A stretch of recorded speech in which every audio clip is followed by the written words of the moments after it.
È entrato nel vivo il congresso mondiale sulla famiglia a Verona. La giornata di sabato ha visto molti interventi susseguirsi dal palco e l'arrivo del vice premier Matteo Salvini. Tra due ali di folla, molti sostenitori, qualche fischio e qualche contestazione, il vice premier ha fatto ingresso in sala dove ha parlato per circa 10 minuti. Non mi sento uno sfigato ad essere qui, queste le testuali parole di Matteo Salvini. Non sono venuto qui per togliere alcuna legge, bensì per difendere bambini, mamme e papà. Io non credo alla teoria gender. Queste le parole di Matteo Salvini che adesso vi proponiamo con un estratto del suo intervento. Poi Salvini ha anche parlato e commentato sulle parole del Papa, che ha detto non contesta la sostanza della giornata, bensì il metodo. Io sono qua perché la crisi più pesante che stiamo affrontando per l'Italia non è quella dello spread, il deficit PIL, sono le culle vuote. Io da vicepresidente del Consiglio di questo Paese voglio essere giudicato alla fine dei miei 5 anni, perché saranno 5 anni, sul fatto che gli italiani torneranno ad avere certezza, lavoro e torneranno a mettere al mondo dei figli.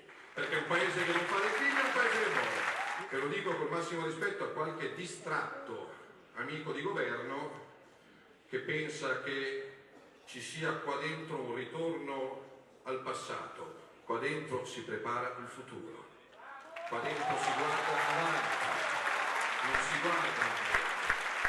Cosa ci fa Salvini al Congresso Mondiale delle Famiglie?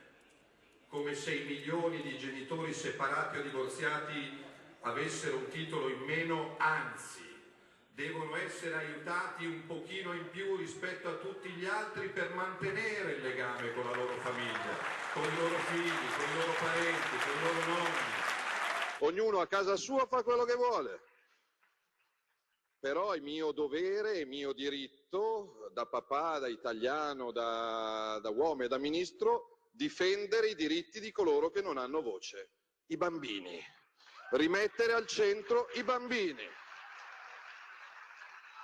I bambini che non possono essere vittime dell'egoismo degli adulti, non possono essere oggetto dei litigi degli adulti.